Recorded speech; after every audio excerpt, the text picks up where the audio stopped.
I want to talk about mamdani and Fox News because I think hands down this has to be his best interview yet. And I have given him some shit. I mean, the thing about politicians is politicians are not your friends. They are politicians. They are people who are supposed to create policies to make your life better. That is the goal. So when they fuck up, you criticize them. That's kind of the point. It's not a bad thing. It's actually a good thing. Um, People just kind of forget that.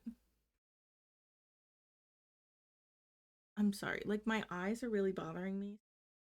I'm trying to fix the light a little, make it a little bit better. Anyways, it doesn't matter. So let's watch Zohran Mamdani just fucking kill it on one of the most hostile platforms in mainstream media. You want to be the mayor of New York City, which, last night I chat GPT'd. Where is... Okay, can we stop using ChatGPT? It is destroying this planet, okay? You can use your fingers or voice to text to ask a question. Stop using ChatGPT. I am begging you. It is destroying our planet. The capitalist and global finance center of the world. And it said New York City, which made me feel good as someone who loves New York City. Is that a moniker that you're proud of and one that you want to continue for this city? We should be proud of it, and I will also say that that's one thing you have in common with Andrew Cuomo, because he also uses ChatGPT to answer many questions, including how to actually resolve the housing crisis in this city. And Right. It's time that we are not only proud of us being the financial capital, the cultural capital, but also we should make it a capital of where working people can afford to live in this city. Because right now what we're seeing is that 1 in 4 New Yorkers are being priced out of the wealthiest city in the wealthiest country in the history of the world. That's absolutely true. One of the things that's also true is that JP Morgan and Goldman Sachs have moved major operations to Texas. They've not abandoned New York, but they're hedging their bets on New York because of the increased taxes that they see coming if you become mayor. So when they do that, jobs move out of the city as well. So how does that help affordability if people in the city don't have the jobs that they once had here? Well, I'm looking to make this a city that every person chooses, whether they're a business leader or they're someone who works for that business. And the key ways of doing that are actually delivering quality of life, public safety, and affordability for each and every person. Because what we're seeing right now is we have a broken status quo. We have a corrupt political system, and we have the politicians that sustain that. That's really what's on the ballot, is whether New Yorkers want to continue that or whether they actually want a city they can afford. That's what I'm going to deliver. So, Governor Hochul, you would have to get approval from the legislature to raise individual taxes. It started out different. Income taxes and also corporate taxes in New York, which you've said you would like to do in order to pay for the free buses and the free childcare and the different programs, the government grocery stores and the like. She says no new taxes in her governor's race. So what are you going to do if she won't? She's kind of changed her tune. I think Hochul's changed her tune. And I'll talk about that after this. But I think she's seeing the writing on the wall that Zohran Mamdani is going to be the next mayor of New York City. He knows his fucking shit. People love him here. She's changed her tune. Won't allow taxes to be raised. And she's being primaried. So I think she's... How will you pay for these programs? You know, I've said time and again that I believe these are the most straightforward ways that we can actually fund universal childcare, making buses fast and free. And I've said that the 2 clear ways to do so, raising personal income taxes on the top 1% by 2%, and raising the corporate tax to match that of New Jersey's corporate tax of 11.5%. Now, if there are other ways to raise this money to fund this agenda, the most important thing is that we fund the agenda. I still think that these are the most important and clear ways we can do it, and I'm thankful to have Governor Hochul's support in this race, and the fact that she said we have a shared commitment to delivering universal childcare for New Yorkers across the city. I think that's great. I think everybody would love to have free health care and free buses and all these things, but the question is, how do you pay for it? The city's already in... The United States is the wealthiest country in the entire world. The fuck you mean, how do you pay for it? What are we talking about? debt. The governor says no to new taxes. Like Margaret Thatcher said, you know, socialism's great until you run out of everyone else's money, other people's money. Well, what Andrew Cuomo said is that if he had $959 million, he'd give it to Elon Musk in tax credits, because that's exactly what he did. And I bring that up to you to say... Oh, that was great. But also, Margaret Thatcher. You couldn't have named anyone else. You had to say Margaret Thatcher. One of the most violent, basically the person that really put the UK and drove it to the ground.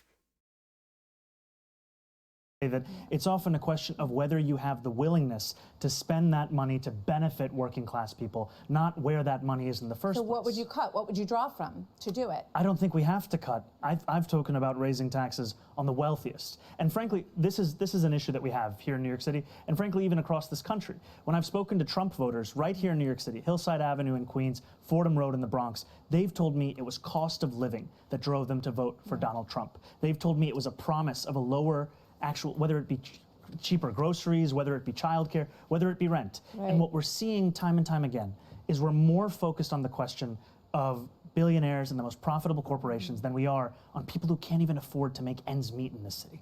Well, we know affordability is an issue, and I think that all politicians are getting to an understanding of that, and I think that you've done a lot, actually, to bring people's attention to that issue. I'm not gonna lie.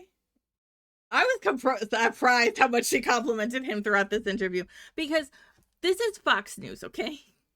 This is Fox News. This is not CNN. This is not MSNBC. This is Fox fucking News, okay? This is Trump's MAGA program. And she's complimenting a Democratic Socialist. I'm sorry, that's fucking weird to me. I'm not used to it. I love it, but I'm not used to it. I low-key think he was surprised too, and that's why he said that. He's like, oh, thank you. Oh, wow. Let's take a look at the free buses issue just for a moment, because I know you said that the pilot project that you did was one of the biggest accomplishments of being an assemblyman. The Washington Post said this in an editorial about this. Quality inevitably declines when a service is offered for free.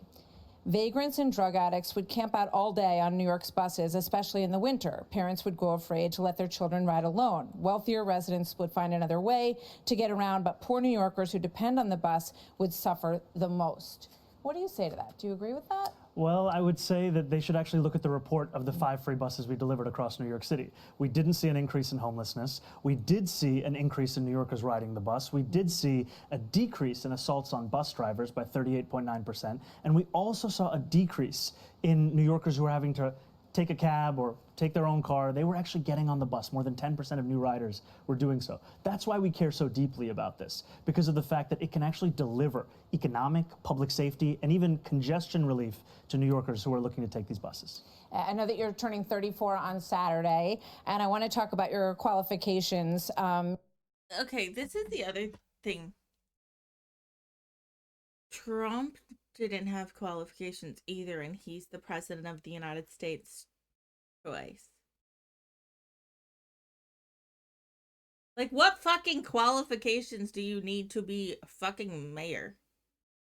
He was an assemblyman. He worked in the fucking government. That's as much qualifications as you need.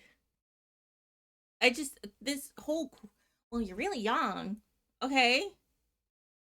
Well, we literally have someone who's fucking dying right now in the fucking Senate. One of the Republicans. He's like 91 or something insane. I mean, come on. You know, some say you have never run a business in Why do you need to run a business to become mayor? I didn't know a city was a business, because it's not. It is a city. It is not a business. Two very different things. Business is based on capitalism. Cities should not be. In your life, so I'm curious, and President Trump said that you never worked a day in your life. You've worked as an assemblyman, and you've had other positions in the government.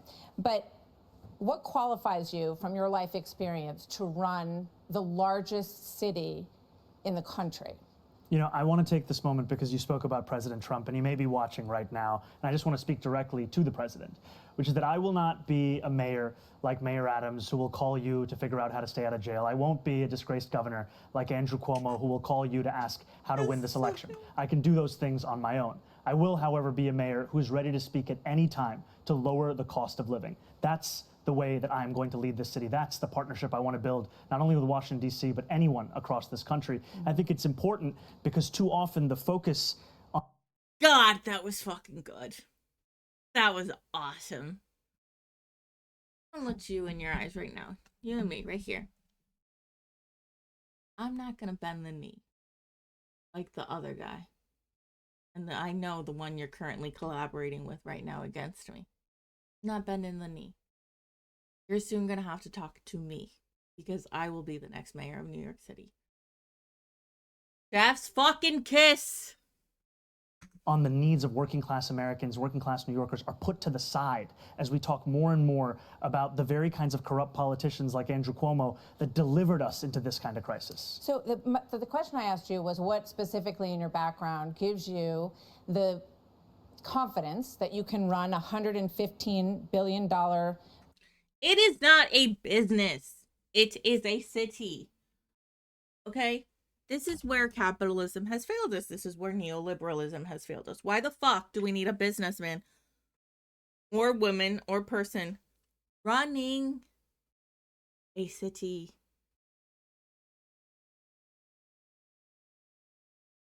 Budget and run this city specifically from your personal experience and your background?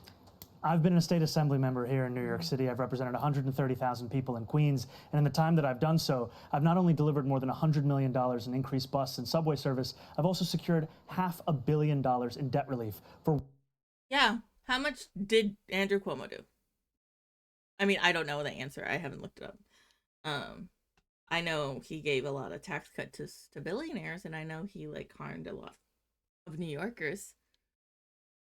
Mamdani walks the walk, but he also talks the talk. That's the thing. He has backed up. The whole free buses thing too is he did a pilot program. There's factual evidence that it works. It's not like he's coming out of it from his ass, even though buses should be free in general. There's proof. Working class taxi drivers. President Trump knows this, New Yorkers know this, across the 5 boroughs. Taxis, as we're looking at them right here, are such a part of what we love about this city, and yet those same drivers were sold a lie about a ticket to the middle class if they bought a medallion. I stood with those drivers. I organized with those drivers. I went on a 15-day hunger strike with those drivers, and we secured $500 million in debt relief that allows those drivers to do more than just think about struggle. How many employees would you be overseeing in the New York City government? More than 300,000. That's a lot of people. But thank you for answering the question. I know that you want to stimulate... What we're gonna do. How many people live in New York City? 8.478 million people. This was documented in 2024. I think that's the number that's a little bit more important. Being the mayor to 8.478 million people. I think that should be the focus. Those are the people he's representing, protecting, making their lives better. Come on, it's still not a business. Small business in the city, and we all walk around the city that we love, and we see a lot of empty storefronts. So give me your plan on how you would do that. You know, I've spoken to a lot of New Yorkers for whom their aspiration, their dream is in that small business. And I've told them that we are going to make it easier to not only open it, but keep it open. We're going to cut fines and fees by 50%, because as you said, we have a city government that has a $116 billion budget. It's not funded by charging a restaurant $25 a year for the right to sell a frozen dessert. We're going to streamline the regulations and rules that these small businesses have to adhere to. Because today, if you want to open up a barbershop, you have to fill out 24 forms, go to 7 agencies, 12 in-person activities. And furthermore, we're going to have a mom and pop czar. someone that'll help these businesses navigate through this. Because while we are holding these kinds of businesses to these kinds of rules, we're letting the most profitable corporations walk all over us here in New York City. And it's part of the problem where so many New Yorkers look around at the wealthiest city in the wealthiest country in the history of the world and asking themselves, there's all this money, why can't I afford $2.90 to even ride the bus? So let me just quick question on that, and I want to get to public safety because it's obviously another big issue for New Yorkers. So a lot of individuals in this city pay more than 50% of their income in taxes. When you talk about a fair share, how much more than, what is the fair share? What's the number? I've said that we should increase personal income So taxes 52% by 2%. is fair? And my point is this: Give up more than half of your income. That's if you're making They might go over $1 million. I think they're okay. This mentality, well, they're rich, so they should keep all their money. Well, then how the fuck are we going to fund all of this important, necessary things? You don't need to be a millionaire or a trillionaire or a billionaire to have a good life. That's just being selfish.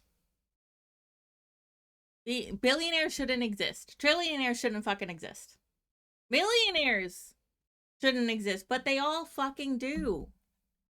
Because instead of taxing the rich, we tax the poor and give rich people tax cuts. That mentality doesn't work.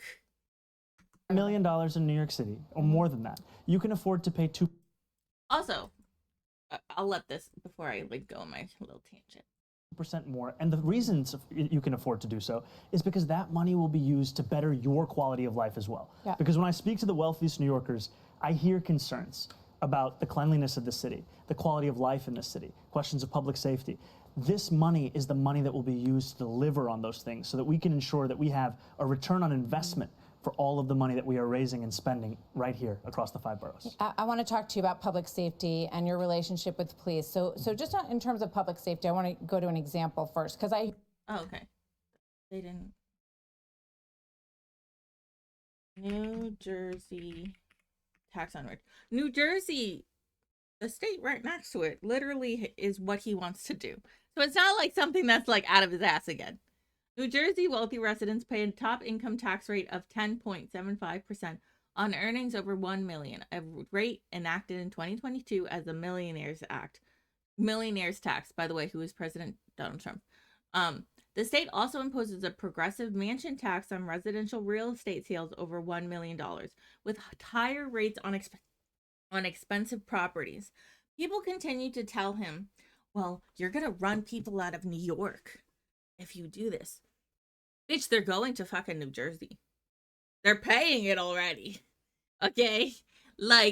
For example, the Breakfast Club, they live in New Jersey. They do not live in New York. So they're okay. They're fine. If they pay it in New Jersey, they're gonna pay it in New York.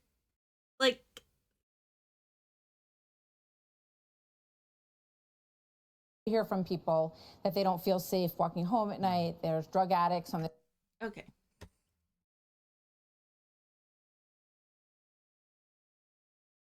New York City crime rate. New York City's overall crime rate decreased about 3% in 2024 compared to 2023, with significant drops in murder, robbery, and auto theft. While some sources show that crime rates are still higher than pre-pandemic levels, recent data from first half of 2025 indicates a continued downward trend for the most major crime categories, though domestic violence and felony assaults rates have shown some increase. And so I'm going to get into why these specific things have increased, because he also says that it well, and I'm going to back it up. The street, right around the corner here. You can walk around the corner and see people shooting up. A lot of garbage on the streets right now. The subway. Well, look at Japan. If you implement public sanitation laws and literally force people to get fined if they litter, then you can develop clean and not trashy cities. Again, look at Japan. Japan is fucking spotless. Is something that people are really concerned about. Last week, 64-year-old Nicola Tanzi, who was a church leader, a pillar in his community, was brutally beaten to death. I tried to watch this video in preparation. It's very hard. I haven't watched the video, but I know what she's talking about. To watch in a subway station in Brooklyn. 25-year-old David Mazarregos had a 20-inch sword. He's the suspect in this case. He was out. They lowered his bail so that he could get out. He was already waiting a trial for attacking someone in Chelsea. 33 past arrests. You were in favor of bail reform. Does that make you want to change your mind or think twice about reversing that? I think people don't know exactly what bail reform is, and I think this is an example of that. This is a horrific incident, and it's the same video that I saw, and it's one that horrifies New Yorkers across the 5 boroughs, and it's completely unacceptable. And what it makes me think about is the necessity of providing public safety in our New York City subway system and across the 5 boroughs, and also how do we end the revolving door? Because when you look further into the case of whether this individual or so many individuals, especially those suffering from mental health issues, what we find is so often the only mental health system that we have that's functioning in the city is Rikers Island. 40% of the incarcerated population there are suffering from serious mental illness. Why was he on the street is the question. Why are you asking him? He's not fucking mayor. Why don't you ask Eric Adams? Why don't you ask Eric Adams? He on the street? Because we have a broken system. They lowered his bail. He had a bail he couldn't pay. Then they lowered the bail, and then he could pay it. Imagine if you're this family, I mean, and they look at 33 prior arrests, and why?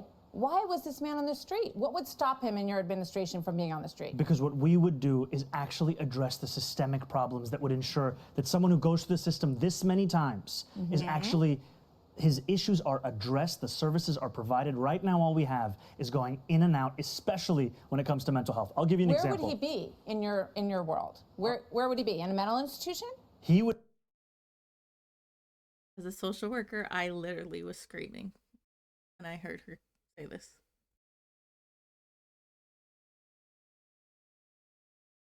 I was not happy. But a lot of people have this mentality. This is not a surprising mentality. And I'll respond to it in a second. But I was very upset. I'm not going to lie. Would actually be getting services from the first time that he was arrested, as opposed to having to go through them 33 times. If you look at the New York Times, they did an investigation on 1,000 different incidents of violent crime in the city tied to mental health episodes. They found that so many of those same New Yorkers were failed by the interactions they had with the city when they went for help for mental health assistance. And that failure is a blight, it is a stain on our city, and it's a failure that I'm looking to fix by actually transforming this with the only comprehensive plan for public safety of any of the candidates. Because what we are going to do is put out a plan and a proposal that we have shared with New Yorkers to create the Department of Community Safety that would bring together all of these pre-existing silos that address mental health crisis, that address homelessness into one department, provide it with the funding necessary, and actually address this crisis. Where do these people go, though, is my question. Are you going to... Here's the thing. They don't need to go anywhere, actually. If you help them the first time and continue helping them, they can still live a healthy life and be a healthy member of society. They don't need to go anywhere. They do not need to be locked up. They do not need to be institutionalized. They are not, like, they're fucking human beings. Why are we, like, come on. Just because they have a mental health illness that is not been properly taken care of due to the lack of help, that does not mean they should be punished for that by being put in a mental institution. put them in a mental institution so they can be taken care of, or are you going to leave them at home on medication? What's the plan? There's a plan right now that allows for involuntary confinement, which I think should be a last resort, because of the fact that when you look at the actual results, this is something that so often doesn't actually have what has been spoken about. Yes. But what we have today that actually works for New Yorkers with serious mental illness, there are things like Fountain House. This is a clubhouse model, peer-led rehabilitative treatment for New Yorkers with serious mental illness. It costs $4,000 to have someone in Fountain House for a year. That's the cost of being on Rikers for 3 days. And That's a really good point. Like, you constantly shame the fact that we don't put enough money into helping mental health, but we have enough fucking money to put everyone into Rikers. The comparisons are very stark. I think it's very important to show that. What we see, however, is that those services, they increase employment by 50%, they reduce hospitalization by up to 45%, and they actually reduce the cost of healthcare as well for those same New Yorkers. This is what we're looking at. This is why we say that Rikers is broken, the system is broken. You can just see people who are suffering up and down 8th Avenue, just as one example, and I hope we'll have a chance to talk more about that next time, but I don't want you to leave without me asking you. I think that's the thing. If you don't know anything about mental health and the fact that the reason why there's so many issues is because the pro-capitalists cut funding for mental health services, and then bad situations like this happen. I mean, these are rare situations, but they happen, and they're horrible. They shouldn't happen. They happen because our governments care more about their billionaire friends than the people that are suffering on the street. About your relationship with the police, because obviously this is a big issue. You said in the past, I almost don't need to go through it, it's been said many times, but that you called the police force racist, said they were a major threat. Okay, here's the thing though. He called them racist in 2020, I believe. It was in 2020. Zohran, mamdani, racist police. Tweet. Okay, so he said, like, when did? Okay, so in 2020, okay. What happened in 2020? Okay, the murder of George Floyd. Okay. We don't need an investigation to know that the NYPD is racist, anti-queer, and a major threat to public safety. All facts, I want to say. Like, none of that is not true.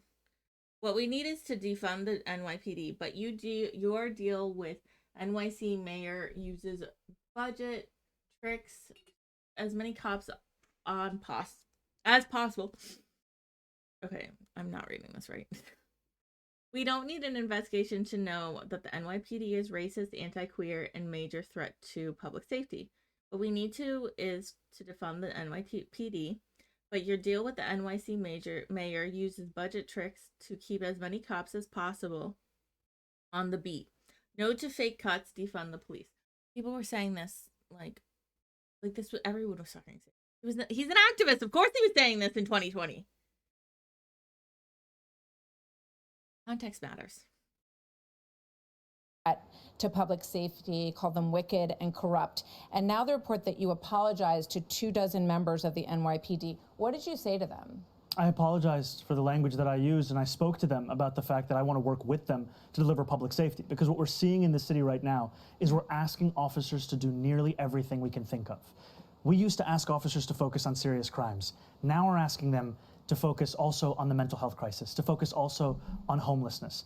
In 1 year alone, the NYPD receives 200,000 mental health calls. In 1 year. Yeah, and you know what they told me? That 1 out of 3 of those, the person has, they're very, very dangerous interactions. You're gonna. Okay. This is where my expertise comes in as a social worker. Okay? And it goes back to the why there's an increase in domestic violence and assaults. When people's standards of living are bad, that people lose their jobs, the minimum wage has not been raised since 2009. It's still $7.25, I believe. We have billionaires. People lash out. There has been so many times that it is more dangerous for the police to attend domestic violence situations than if a social worker is there with them. The reason why is police officers are not trained in de-escalation. Taking a couple of trainings, that's not training. Okay? I literally have I took 4 years to become a social worker, and then I had a year and a half of master's acceleration program. You don't just take a couple of classes to know how to de-escalate a situation. That's not how things work. So they don't know how to de-escalate the situations. And time again, we have seen them actually increase and harm people in mental health crises and harm people in domestic abuse and violence situations because they don't know how to handle the situation. What he is saying is that social workers who are trained in this should be going to these situations. He's not saying that they don't need backup if necessary. That's not what he's saying. But there have been too many deaths or illegal arrests and harm caused by police throughout the country because they misunderstand someone who is having a mental health episode. One of the most prominent ones I can talk about that was recent was Lil Nas X. There's a video a couple of months ago where he was walking around downtown and he was just in his underwear. People were making fun of him. They were like, he's on drugs, when it was very clear he was in a mental health episode. The police ended up arresting him, and he was charged with, I think, 4 felonies of assault on a police officer. Why? Because he was in a mental health crisis. He had no idea what the fuck was going on, and he did not feel safe. Instead of decreasing, and I would like to remind everyone that Lil Nas X is literally a part of the LGBT plus community and is a black man. Two things that already make people who have experience with the police on edge because of what the police has done to those two minority communities. Like, it's important to acknowledge that they are not trained in this. Social workers and mental health professionals are.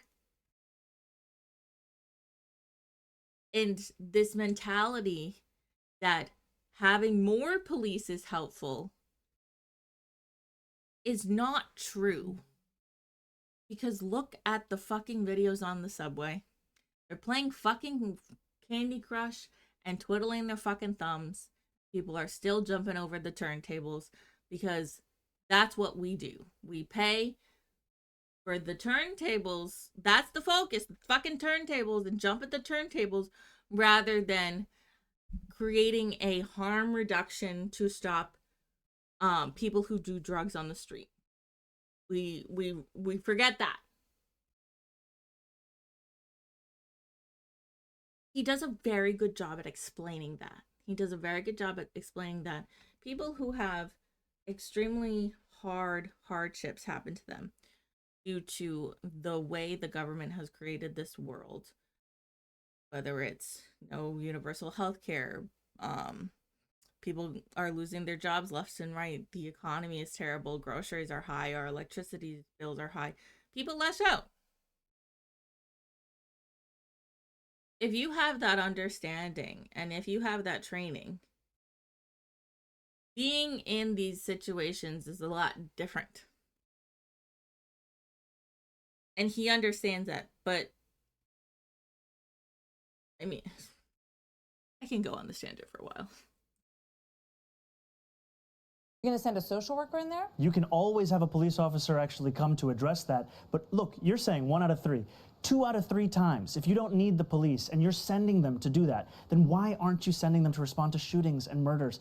5, 6 years ago, the response time for officers was closer to 10 minutes. Now it's closer to 16 minutes. New Yorkers deserve a police department that is asked to do the things that it can possibly do, not one that covers the failures of every break in the social safety net. So police officers that I spoke to, they don't want a behind closed doors apology. They want a broad public apology. I don't give a fuck. I'm sorry. Okay, this is just me personally. Now, I have worked with police officers. Okay? Like, I have a relationship with police officers due to being a social worker. Okay? Like, I'm not someone who... I have issues with the police and their history, but I'm not someone who is not going to call the police mentality as a whole out. I'm going to call it out. But a lot of people are not happy that he did this. He's gonna be the fucking mayor of New York City. Like, he has to play ball. This is like part of the job. And how I would approach it may not have been as welcoming, but as how I would approach it is, we have seen studies time and time again that with the stop and frisk that was implemented under, I'm blanking on who implemented the, it was Giuliani, right? The stop and frisk. We have seen time and time again that it was racially profiled. During the 2020, when George Floyd was murdered, a police officer put his entire body weight on George Floyd's neck for, I believe, 9 minutes and 23 seconds. Don't quote me on that, but I believe that's the amount. We have seen racism and white supremacy. The whole creation of the police was to catch slaves. That is the creation of the police. I think talking about the history of the creation of the police is okay. It's adequate because it's fact. I don't think that's wrong. But I understand that me as a social worker and someone who has an idea on the history of the creation of police has a more radical view. And people may not like that. So I get why he's doing this approach instead. I do. I get it. For the things that you suggested about them. Will you do that right now? Absolutely. I'll apologize to police officers right here, because this is the apology that I've been sharing with many rank and file officers. And I apologize because of the fact that I'm looking to work with these officers, and I know that these officers, these men and women who serve in the NYPD, they put their lives on the line every single day. And I will be a mayor that What changed your mind about it? You know, I moved to the city when I was 7 years old. Yeah. I grew up here. And two of the things that I thought often about was safety and justice. And growing up here, learning about the case of the exonerated 5, learning about Sean Bell, learning about Eric Garner, learning about Michael Brown. And then in 2020, the year where all of these tweets are referring to, it was the year when George Floyd was killed. And it felt like safety and justice had never been further apart. Exactly. And it was actually Eric Adams in 2021 who said that New Yorkers need not choose between these two things. And so one of my focuses was, how do we deliver that justice? And now what I know, having represented 100,000 people in Western Queens, is that to deliver that justice, you have to also deliver that safety. And that means representing the men and women in the NYPD. It means representing the black and brown New Yorkers who've been victims of police brutality. It means representing the Muslim New Yorkers in my district who were surveilled on the basis of their faith. And 68% of independent voters want more police officers on the street. And Cuomo, tomorrow night in that debate, he's going to say, I'm going to bring 5,000 more police officers to the street. Will you match that and agree with him on that? I don't look to Andrew Cuomo for leadership. And well, will you put 5,000 What a more cops on the fucking street? lie. I've been very clear. I want to keep the number of officers that we have, and I want to make it easier for those officers to do their job. And what that means is that we allow officers to focus on serious crimes, and for all of the focus on the head count, We should focus on the retention crisis. When I started running for mayor, 200 officers were leaving the department every month. Now it's 350. And a lot of them are leaving because there's simply no way they can do their job in what's being asked of them. And to your point, however, Andrew Cuomo is going to say a lot of things tomorrow night on the debate stage. And frankly, I wish it was more like NASCAR, so New Yorkers could see the billionaires that were sponsoring him right on his suit jacket. Because this is a man... That was a fucking bar. So here's what my recommendation is for the mamdani team. Print out stickers and hand them to him.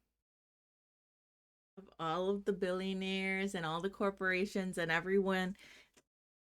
And when the moderator said, "What did you just hand Cuomo?" He said, "Oh, I think it's important that the New York City knows who's funding the nominee, where he's getting all of his money from. I think it's important. And then I think he should have his stickers, which show small donor donations." I'm just saying, as someone who likes to be dramatic as fuck, and this was such a banger, I think that would be fucking awesome.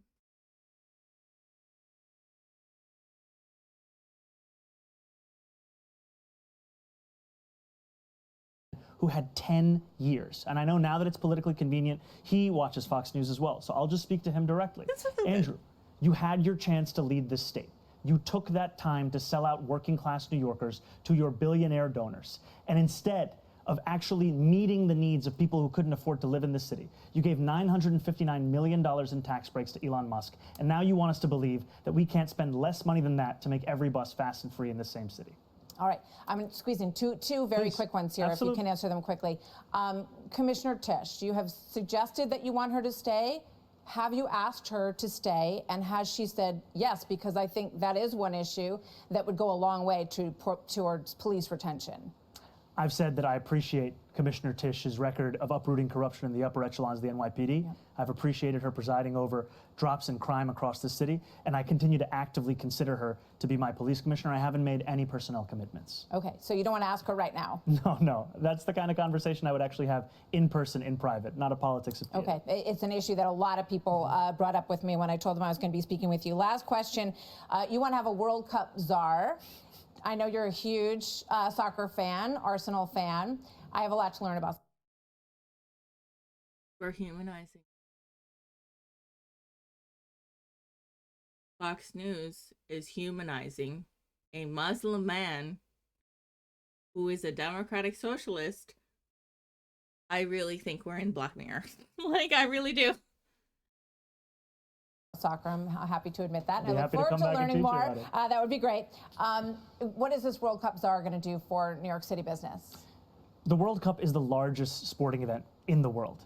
And it's as if no one has been thinking or talking about it here in New York City government. It's coming next summer to this city. We're going to have billions of people watching. The World Cup czar is going to ensure that this is a tournament that New Yorkers remember as well, not just those who visit us. That it's a tournament that will signify an increase, not only in tourism, but for small businesses and an exploration of this city.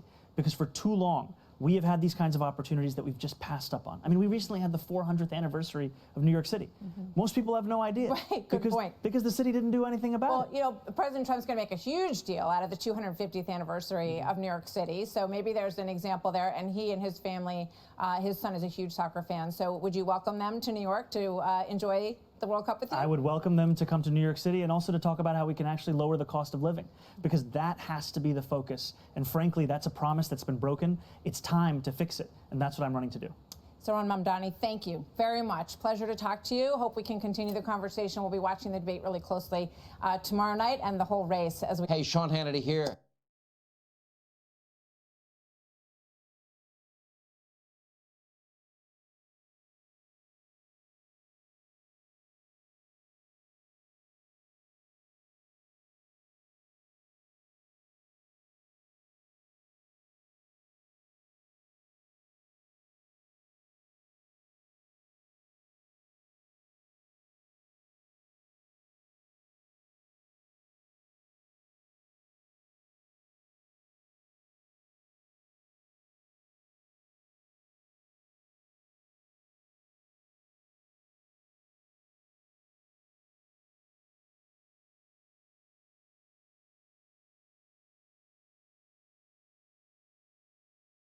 if you give credit to, if you are asked tomorrow night, if you give credit to President Trump for the ceasefire between Israel and Hamas and the return of the 20 living hostages, would you raise your hand?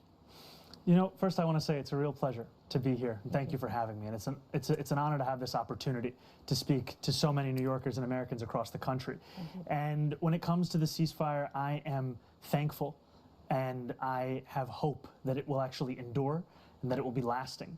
And I continue to have concerns because I've seen reports still, just this in the last few days, that 5 Palestinians were killed by the Israeli military. And that's what gives me pause about issuing any kind of praise or celebration at a moment when it is still so in its infancy. And what I will tell you is that in that same moment, it is also one that requires a focus on ensuring that that hope, that belief in a better future is one that is emblematic in our policies right here in New York City as well. And that's what we're hoping to lead with. So would you give President Trump credit or not, to any extent? Credit or not? I think it's too early to do so. Too early to say.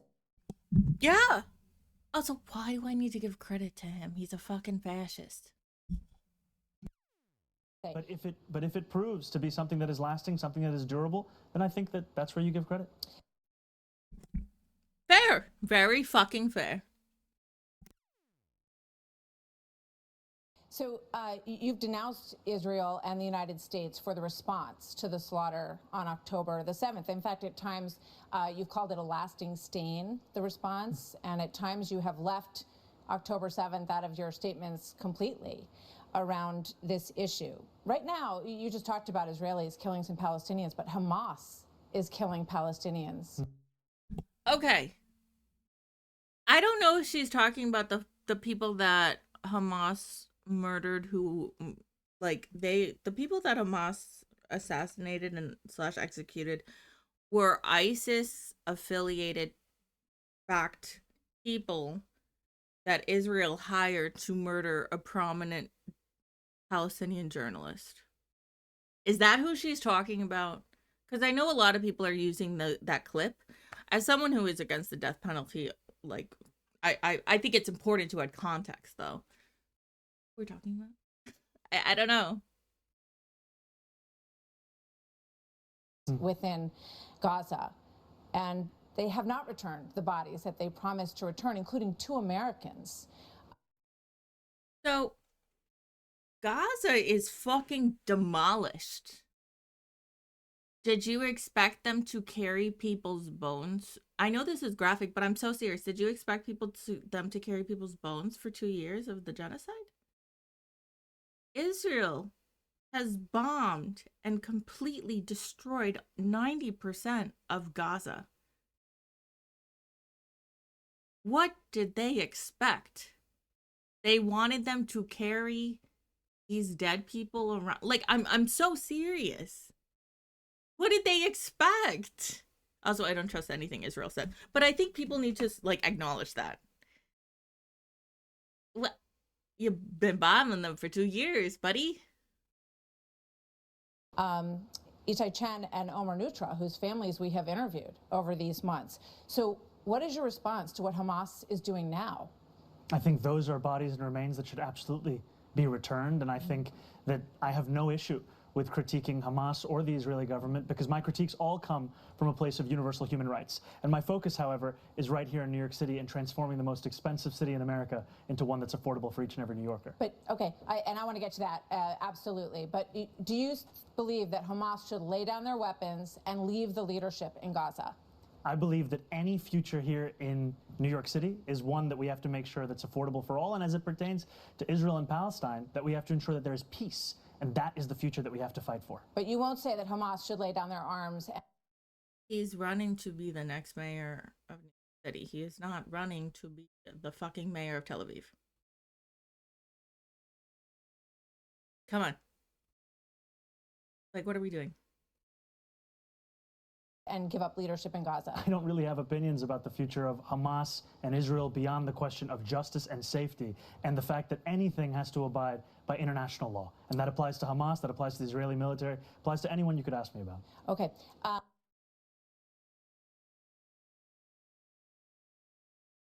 If you are asked tomorrow night, if you give credit. Oh, he's so good at this. so good at this. If only Republicans, not Republicans, Hakeem Jeffries and Chuck Schumer got their shit together and actually like endorsed. That'd be awesome. So yeah, I'm starting to not feel well. I'm not gonna lie. But I hope this was like educational, helpful. I'm hoping that I can come back tomorrow because tomorrow is the debate between Hakeem Jeffries, Zohran Mamdani, and Andrew Cuomo. And I would love to watch that and just comment on it. So yeah, follow me on all of my socials. Sophie Rambles. The O is a 0. And I hope you have a wonderful day or night wherever you are. And I will see you here. Bye.